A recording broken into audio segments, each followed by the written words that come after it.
This is bullshit that just pisses me off, Suki. Robyn followed him, her tissue already clutched in her hand, mascara smudged from hours of weeping. The judge's gavel came down, and silence fell. "Ladies and gentlemen," the judge said gravely, "we will now hear what has been described as the final recording." Anna, steady and deliberate, walked to the center of the courtroom. "This tape," she said, "is not just a conversation. It is the truth that strips away every illusion Kody Brown ever built. It is the moment his words, his lies, his insults come home to roost." The tape began. Kody's arrogant, haughty voice dominated the courtroom. "They'll believe whatever you tell them if you tell it strongly enough. They imagine I'm constructing a family legacy. Ha! I have constructed nothing but a show, a pretend dream for a pretend family.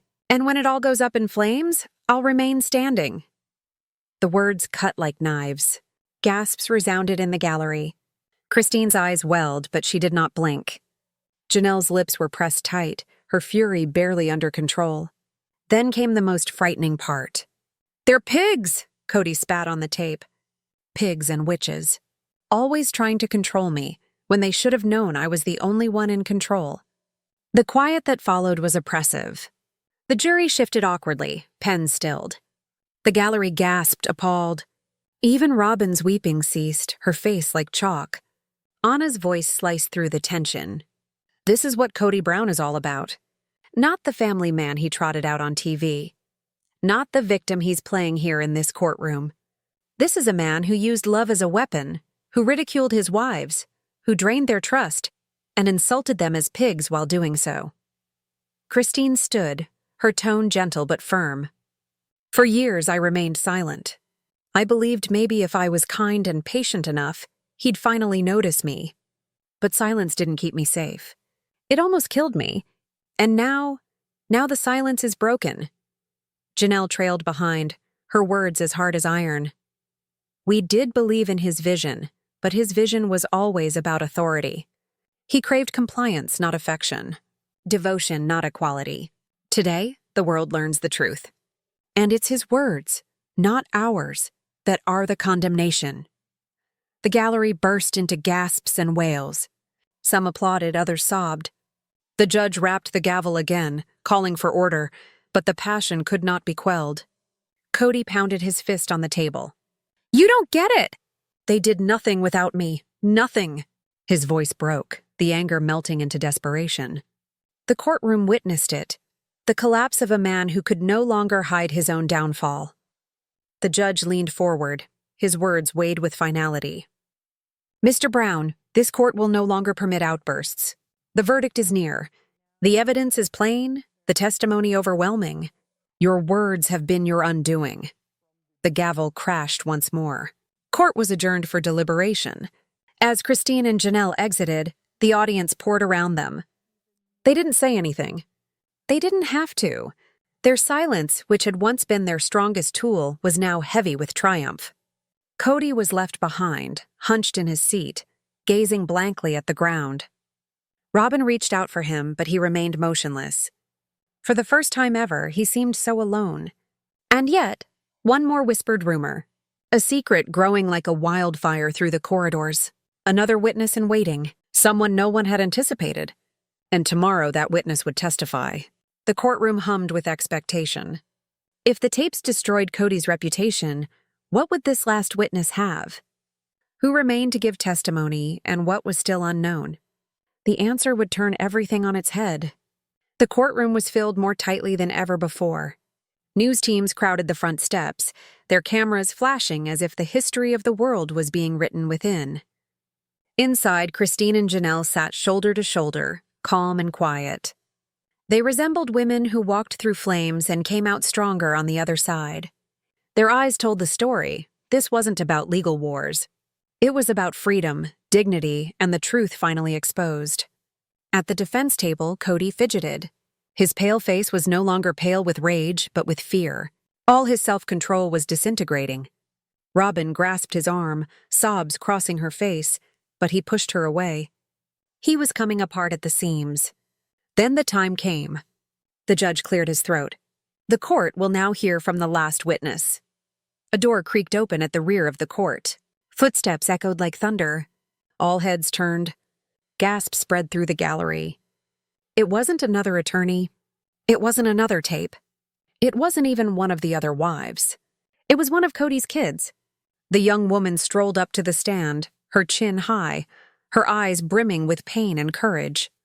She regarded Kody, not with love, not with fear, but with the keen sight of one who had witnessed too much. "Your name for the record," said the judge. She gave it. And that one name was enough to send the gallery into whispers, people covering their mouths in shock. Christine's hand went to her chest. Janelle's eyes brimmed, but she nodded definitely, proud of the courage being displayed. Kody did not move. His mouth dropped open, his face pale. For the first time, the man who had yelled curses, who had mocked betrayal, who had denounced the women as pigs and witches, stood completely helpless. The child spoke. "I'm here because the truth matters. I watched what he did. I lived through it. And I won't stay silent anymore." Her words were shaking, but they cut like knives. Kody pounded his fist on the table. "No! You don't know what you're saying. They've poisoned you against me." The judge's gavel came down harshly. "Mr. Brown, one more outburst and you will be removed from this courtroom." Silence fell again. The witness moved in toward the microphone. "You called them pigs, Dad. You called them witches. But the truth is, you broke us apart. And now everyone will know it." Christine buried her face in her hands, silently crying, while Janelle put an arm around her shoulders. Kody remained still, his anger folding into despair. The judge gazed out at the jury. "We recess until closing arguments. Tomorrow, this court resumes for the last time." The gavel came down hard.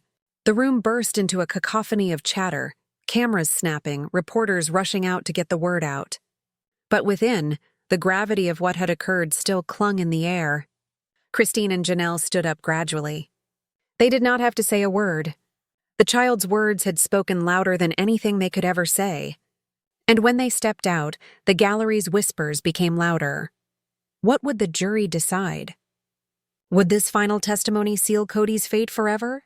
Kody sat by himself at the defense table, gazing into space, as if he finally understood the kingdom he had constructed. Upon deception, upon manipulation, upon savagery, was collapsing more quickly than he could keep it from happening. But as the doors shut and the lights faded, something was still left unexplained. What precisely had this child witnessed? And when the verdict finally came in, would it be sufficient to bring Kody Brown's dominion finally to a close? The reply would arrive tomorrow. Proof so damning, so explosive, it would destroy whatever illusion was left. And tomorrow, it would see the light. The following morning, the air outside the courthouse was heavy with expectation. Journalists stood outside, microphones clutched in hands, hoping for morsels of information. Within, the jury trailed into seats with the hesitant seriousness of individuals who knew they were on the verge of seeing something noteworthy. Christine and Janelle walked in first, with their lawyer Anna Kararma between them. No theatrics, no posing. Two women who had borne decades of silence with the serenity of those who at last had nothing to hide. Their courage was not blaring. It was strong, almost devotional. Seconds later, the doors opened and Kody walked in with Robyn. His jaw clenched, his shoulders taut, but his eyes gave him away. Red, agitated, darting to Christine and Janelle with a rage that seemed to incinerate the space. Robyn was white, holding onto his arm, her tissue already crumpled in her fist. The judge appeared. The gavel came down. The day started. "Ms. Chararma," the judge replied, "you may call your last witness." Anna rose, her voice steady but firm. "Your Honor, the plaintiffs offer Exhibit 72 into evidence." "A tape." The courtroom murmured. "A tape?" In the back of the room, a technician rolled in a screen and audio equipment. The lights flickered lower, and Anna pushed the play button. The sound crunched for a second before Kody's unmistakable voice filled the room. "I don't care what they think. Let them call me selfish. Let them call me a liar. They'll never know where the money is going. And if they ever do, it'll be too late." A collective gasp swept the gallery. The jury sat straighter, their faces tense. The recording continued. Robyn's voice chimed in. What about Christine? She keeps asking questions. Kody spat back, his tone acrid. She's noise. She's been noise. She'll move out one of these days. And when she does, she'll not get anything. Christine squeezed her eyes shut, tears pricking but not spilling. Janelle's mouth went thin and tight, fists crunched on the bench. The recording continued. Robyn inquired, And Janelle? Kody laughed. A cold, dismissive sound. She thinks she's smart. Budgeting, saving, keeping track. But she's blind. She has no idea how deep this goes. By the time she figures it out, we'll already have everything. The courtroom was dead silent, save for the sound of that damning laughter. Anna let the tape run its course before speaking to the jury. This is not bitterness. This is not conjecture. These are the defendant's own words, caught on tape by someone in their home. Words that attest to deception, manipulation, and betrayal.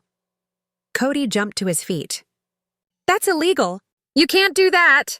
This is a sting. The judge banged his gavel. Sit down, Mr. Brown. This is admissible. Robyn cried harder, her head deep in her tissue. Kody's attorney attempted to object once more, but the harm had been done. The jurors' expressions told it all. Shock, anger, betrayal. Anna shifted to Christine. Mrs. Brown, would you care to comment on what we heard? Christine rose slowly, her voice firm but thick with quiet fury. That laughter you heard? That's the sound I lived with for 25 years. Every time I demanded fairness, every time I pleaded for assistance, every time I sought to make this family functional, that was the response. Laughter, dismissal, mockery. And now the world can hear it too. The gallery murmured again, some voicing it audibly. She's right. Janelle spoke next, low but firm. I worked, I sacrificed. I kept the books straight, the bills paid, the children cared for. And while I was balancing pennies, he was pumping thousands into secrets. He called me blind. But I see him now. And so does everyone else. Anna let their words linger before she glanced back at the jury. This case is not about money. It's about truth. And today, truth has spoken. The judge took a recess for the afternoon. Reporters swarmed the steps, their voices filling the air with questions. Within, Kody sat at the defense table, shaking with fury, muttering furiously to Robyn. She gripped his arm, but her face was white, her eyes wide. Christine and Janelle emerged side by side, heads held high, sunlight streaming through the courthouse doors as though the world itself was taking their side. But in the public gallery, a new rumor began circulating. Someone alleged that there was still more. An additional recording. A recording that had not yet been heard. A recording that was claimed to be even worse. The question now wasn't if Kody was going to lose. It was how much lower he could sink before that final gavel fell. The morning after started off like a tempest of media storm. Front pages splashed across the country. Kody caught on tape. Sister wives reveal secret betrayal. Courtroom bombshell shakes the Brown family. Each camera was pointed at the courthouse, anticipating the minute that Kody would step in. And when he did, the boos and yells from the crowd outside made it undeniably clear. Whatever sympathy he had before was lost. Inside, the air was chokingly thick. The jury were tense, sitting upright with pens poised, their gazes fixed on the defense table. Christine and Janelle slipped in silently with Anna, their faces calm but firm, like women ready to complete what they had begun. The judge arrived, the gavel struck, and the court fell silent. Ms. Chararma, the judge instructed, you may begin. Anna stood. Your Honor, yesterday the court heard for itself Kody Brown's own words, ridiculing and disparaging the very women who constructed his so-called dream. Today, the jury will hear something even more revealing. Gasps resonated through the gallery. Another tape. This one started not with the voice of Kody, but of Robyn. She spoke in a low, urgent whisper, her voice shaking. Kody, I don't know if we can continue this. If Christine and Janelle learn about the shell accounts, they'll... Kody interrupted her harshly. Don't fret. They will never know. By the time the land's lost, by the time the money's spent, there will be nothing to follow, Robyn whimpered. But what about the kids? Kody's response was icy. They'll get over it. Everyone always does. The courtroom burst into gasps. Some even yelled. The judge rapped his gavel for silence. Christine's hands trembled a little, but she held her head high. Janelle gritted her teeth, never once wavering in her composure, but the rage in her eyes was eloquent. Anna turned to the jury. Ladies and gentlemen, what you've just heard is the heart of this case. This isn't just negligence. This is deliberate. This is a man who knowingly funneled assets, concealed money, and mocked the very people who trusted him. Kody sprang to his feet. Lies, every word. You think they cared about me? They were leeches. They sucked me dry and now they're trying to kill me. The judge thundered, Mr. Brown, sit down or you will be held in contempt. Kody's attorney yanked him back into his chair, but the harm was done. His tirade characterized him just as the plaintiffs had testified, controlling, arrogant, and obsessed with domination. Robyn wiped at her tears with a shaking hand, her mascara running down her face. She was no longer the sympathetic wife she had feigned, but rather a co-conspirator who had been caught up in the implosion. Anna pushed on. Christine, describe to the jury what this tape is to you. Christine rose, her tone low and level. For years I believed I was insane. I believed that perhaps it was my fault, that I couldn't get him to love me the way he loved Robyn.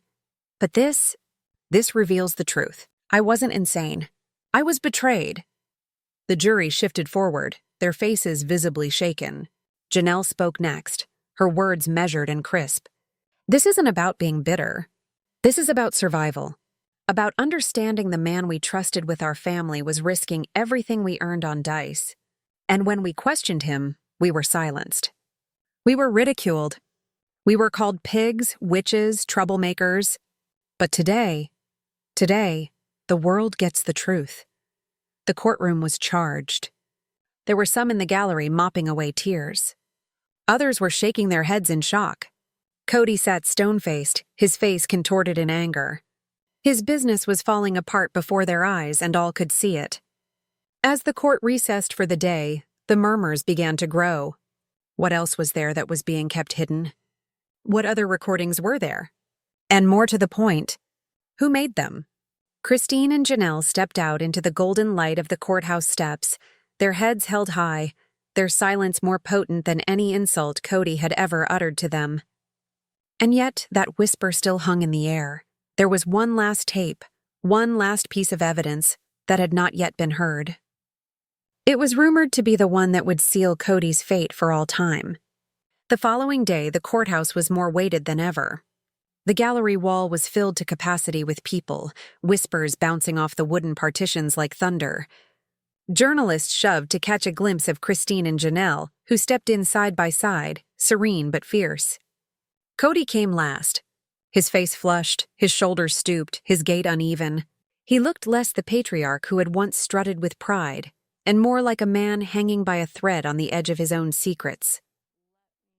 $25,000 on private home security, $18,000 on luxury furniture, $80,000 a year on a nanny, thousands more for shopping excursions, holidays, and consulting fees that were devoid of receipts. Christine and Janelle sat impassively, allowing the figures to do the talking. Anna asked, and what effect would these transfers have had on the plaintiffs? Mr. Gaines stopped, and then stated, if those monies had stayed in Family Traditions LLC, there would have been enough money to construct at least 2 houses on Coyote Pass by 2021. The jury responded. A hush ran through the courtroom. This was not numbers. This were shattered hopes. The hope of every wife building a home on Coyote Pass, one that Kody had sold them for years, that now rested in tatters. Kody's attorney sprang to his feet. Objection. This is speculative. The judge interrupted him. Overruled. The figures are clear. Christine inched forward toward Janelle and spoke softly. He never anticipated for us to own homes. He anticipated for Robyn to own a castle. Janelle nodded her tight-lipped response. But the cross-examination followed. Kody's attorney, Mr. Croft, attempted to distort the story. Mr. Gaines, isn't it correct that in plural families finances are complicated? That money is frequently redistributed for the good of the entire family? Gaines did not blink. Complexity doesn't justify deception.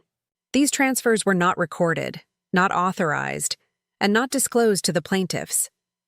That is not complexity. That is concealment. The punch was hard. Then Anna presented Exhibit 54, an internal email thread. The jury sat up straight. These weren't just figures anymore. These were words. One of the emails from Kody to Robyn stated, "Christine's asking too many questions. Don't tell her about the transfer. I'll handle it." Another weeks later. Janelle's pushing again. "Just stall her. Say the bank is reviewing." The room was silent. The jury's eyes locked on the screen. Christine's hand trembled slightly, but her face remained calm. Janelle sat frozen, her jaw clenched. Anna allowed the silence to hang before she spoke. "Your Honor, these emails are evidence of premeditated fraud. Evidence that Mr. Brown knowingly withheld information from the plaintiffs." Kody exploded. "This is out of context. You don't know family dynamics. You don't know." The judge slammed down his gavel. "Mr. Brown, you will hold your tongue until you are called as a witness." But the mask was beginning to slip. And just when it couldn't possibly get any worse for Kody, Anna summoned the next witness. "Mindy Jessup, please come forward." The room hummed. The nanny. Robyn's niece. An insider. Robyn paled. Kody growled under his breath. Mindy approached the stand at her own slow pace, her face fixed and somber. She wasn't here to play drama.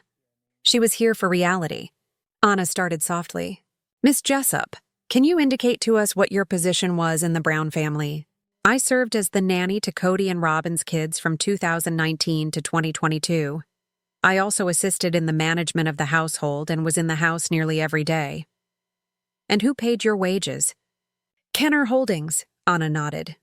"And while you were in the house, did you hear discussions between Kody and Robyn concerning Christine and Janelle?" Mindy faltered. "Yes, many times." "What type of conversations?" The courtroom leaned forward. Mindy swallowed hard.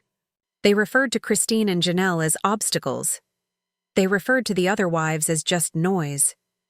Robyn once said to Kody, 'If they won't follow you, let them starve. Let them go. They're dead weight.'" The gasp that followed was greater than anything so far. Robyn hid her face in her hands. Kody sat frozen, his jaw clenched, his eyes flying nervously. Anna continued. "And did you hear anything about how money was being spent?" Mindy nodded. "Yes, they referred to it as the nest egg, money they transferred into K&R Holdings. They told us it was for the little ones, Robyn's children. They said the rest didn't warrant it." The gallery exploded. The bailiff commanded order. Christine shut her eyes, one tear running down her face. Janelle sat rigidly forward, fists clenched. The truth was no longer spoken in the living rooms. It was no longer hidden in bank records. It was now said out loud, under oath, before a judge and jury.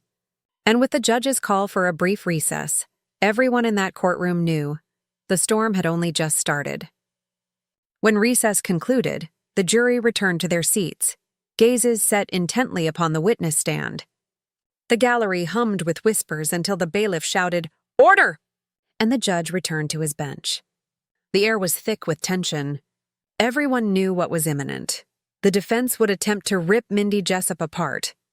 Kody's lawyer, Mr. Croft, approached the witness stand with a smirk. "Miss Jessup," he started, "you worked for my clients, is that right?" "Yes," Mindy replied firmly. "And they gave you a good salary. $80,000 a year?" "Yes. Very generous, is it?" "For running errands and babysitting." Mindy didn't flinch. "It was generous. But money doesn't change the truth." Croft leapt on it. "So, the same individuals who provided you with that salary, that lifestyle, that trust, you're betraying them today? Out of loyalty to Christine and Janelle, maybe?" Mindy leaned in. "I'm here because to remain silent would make me complicit. I witnessed things. I overheard things. I couldn't keep it up anymore." The courtroom was quiet. Croft stumbled, then attempted another tack. "Miss Jessup, isn't it a fact that you had personal differences with Robyn? That you minded her rules?" Mindy's voice broke a little, but she was resolute. "I hated the lies. The hypocrisy. I saw Robyn bring her family into the house through COVID, while Christine and Janelle's children were told they were not safe. I saw Kody hug Robyn's dad at dinner and not even call his own children. I didn't hate rules, I hated cruelty. Christine bowed her head, tears sliding silently down her cheeks. Janelle stared straight ahead, her jaw hard, her fists gripping the edge of the bench. Croft sputtered, clearly losing ground. So you're claiming what exactly? That my clients manipulated the pandemic? Yes, Mindy stated, her voice increasing. They employed it as a tool. They employed it to cut Christine and Janelle out entirely. And they laughed at it. I overheard them say, "Let them believe it's safety. They'll never doubt it." There were gasps in the gallery. The judge struck his gavel, but the harm was already done. Kody rocked back in his chair. His face flushed red, his fists so tight the knuckles whitened. "Lies!" he bellowed without control. "She lies! They all lie! Bitter, jealous witches!" The judge struck at him. "Mr. Brown, sit down or I will have you escorted from this courtroom." But Kody wouldn't let up. He jabbed his finger at Christine and Janelle, his rage shaking his voice. "They poisoned everyone against me. I gave them everything. And this is how they thank me? With lies, with betrayal?" Christine just glared at him, her eyes hard, her voice even, but cutting. "You didn't give us everything, Kody. You stole everything. And now the truth is catching up with you." The words had more impact than any gavel. Kody collapsed back into his seat, fuming. Robyn cried, her body shaking, but the jury no longer looked at her. They looked at Christine, at Janelle, at Mindy. The balance of truth was tipping. Anna Chararma rose, her voice firm. No further questions for this witness. The judge ruled Mindy out, but her testimony hung in the air like smoke. The jury couldn't help but hear it. The gallery couldn't help but see it. And then, as if the blade couldn't cut any deeper, Anna presented the next exhibit, TLC contracts. Projector screens flashed, bearing contracts with large signatures. Payments of hundreds of thousands. Checks written out to Family Traditions LLC. And then, direct transfers to K&R Holdings. Anna's tone cut. "Ladies and gentlemen, the show made millions. Millions. And yet Christine and Janelle hardly saw anything after 2019? Where did it go? Into a company Kody and Robyn held solely. A company they never revealed." The jurors' faces hardened. The story was no longer hypothetical. It was real. Janelle leaned over to Christine, whispering loudly enough for the people around them to hear. "He built an empire on our silence. But now the silence is over." And that's when the judge spoke, his voice firm but even. "We will adjourn for today. Tomorrow, closing statements will begin. Be prepared. This case is nearing its conclusion." The courtroom erupted into chaos as people stood up, reporters scrambled out, and whispers hung in the air. Christine and Janelle faced him side by side, both with their heads held high. Kody remained hunched over at the table, his temper blazing like fire. Robyn cried alongside him, holding onto his arm, but even she seemed diminished now, as if the burden of reality was resting on her shoulders. Outside, the sun was going down, casting the courthouse steps in gold. And despite that the trial wasn't over yet, everyone knew. The verdict was already being written in the hearts of the jury. But what nobody yet knew about was the last card Anna Chararma had up her sleeve. The gavel came down once, booming like thunder inside the small Arizona courtroom. A silence descended on the gallery, a stillness so cutting you could practically hear the pounding hearts of every person in attendance. This was not a divorce proceeding. This was not a fight over custody. This was something much larger, a reckoning. Across from them sat Christine Brown and Janelle Brown, former wives, now plaintiffs. Their faces were steady, controlled, but the gravity of years was etched upon them. Christine's jaw was clenched, her lips drawn thin, but behind her eyes burned fire. Janelle sat with a calm, hands folded, exuding a quiet strength that only exists when one has nothing left to lose. Across from them were Kody Brown and Robyn Brown. Kody was fidgety, his blonde curls tousled, his jaw clenched in a perpetual scowl. He shifted constantly, leaning forward, glaring at Christine, glaring at Janelle, glaring at their lawyer, as if intimidation would swing the decision. Robyn sat beside him holding tissues, her eyes already brimming, her hand clutching his arm as if to anchor him. The case was officially called Brown vs. Brown. The charges: breach of fiduciary duty, unjust enrichment, intentional infliction of emotional distress. But beyond the legal jargon, everyone in that room knew the truth. This wasn't just about money. It wasn't just about contracts or corporations. This was about decades of betrayal finally colliding with truth. And it all began with the words that would echo far beyond the courtroom. "Kody, you're a pig." Those words weren't spoken in secret. They weren't whispered behind doors.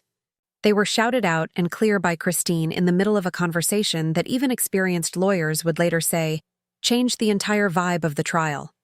Christine had sat quietly for hours of motions and declarations, for Kody's attorney to try to frame her as bitter and greedy.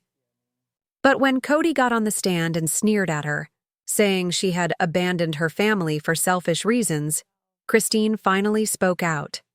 She rose, her voice sharp, slicing through the courtroom like a knife. "You call it selfishness, Kody, I call it survival. And if survival means walking away from a man who treats women like property, then yes, I'll say it right here, in front of everyone. Kody, you're a pig." The courtroom gasped. The judge immediately banged his gavel, calling for order. But the words hung in the air, undeniable, unshakable. Kody's face reddened, his fists curled. Robyn's tears fell harder. The jury shifted uncomfortably in their seats, some leaning forward as if they had been waiting decades to hear someone tell this truth out loud. The attorney for the plaintiffs, Ms. Anna Chararma, did not stop Christine. She allowed the silence to hang for a moment, then resumed calmly questioning, her voice slicing with the precision of a surgeon's scalpel. "Mrs. Brown," she said, "what do you mean when you use that word?" Christine didn't blink. "I mean, he lived off of us, off our work, off our devotion, off our silence. He walked around like he was the king, but he fed on us like we were scraps. We gave him everything. He gave us nothing but crumbs. That's a pig." Janelle nodded at her side, and when she came to speak, her words cut just as deep. "I worked for years, budgeted, managed money, kept kids dressed and fed. And each time I asked where the cash was going, he replied it was family planning. It appears family planning equated to Robyn's house, Robyn's bills, Robyn's lifestyle. And the rest of us? Hung out to dry. So yes, Christine is correct. He gorged on us like a pig at the trough while we went hungry. This wasn't about insults. Insults could be ignored. But evidence? Evidence couldn't. Ms. Chararma presented bank records as evidence. Payments from Family Traditions, LLC, the joint family account that was meant to pay for everyone's expenses, straight into K&R Holdings, a Kody and Robyn-controlled company. Tens of thousands of dollars, month after month. Christine and Janelle never knew K&R Holdings existed until Discovery was forced to bring the records out. One of the attorney's records was projected onto the screen. $25,000 shifted in April 2020, described as security expenses. It was spent within days on a private security system at Robyn's residence. Christine leaned in. "We didn't even know about it. And while my daughter was suffering, waiting for surgery, he told her there wasn't enough money. But there was money for cameras all over Robyn's place. Enough for constant shopping sprees. Enough for everything except his other wives and children." The courtroom hummed. The judge told the audience to be quiet once again, but harm to Kody's reputation was becoming more apparent by the second. When his turn arrived, Kody let loose. He spoke loudly, his words dripping with disdain. "They're distorting everything. This is bitterness. This is betrayal. They've made themselves victims when the reality is they're jealous of Robyn. Jealous because she obeyed the rules. Jealous because she remained loyal. Jealous because she didn't become... He hesitated, his cheeks flushed, his words fighting to emerge. And then he hurled it. "Become sister witches..." Gasps. Again. The courtroom erupted in whispers. The jury exchanged glances. Even the judge appeared taken aback. Christine shook her head, bordering on smiling. "There it is. The true Kody.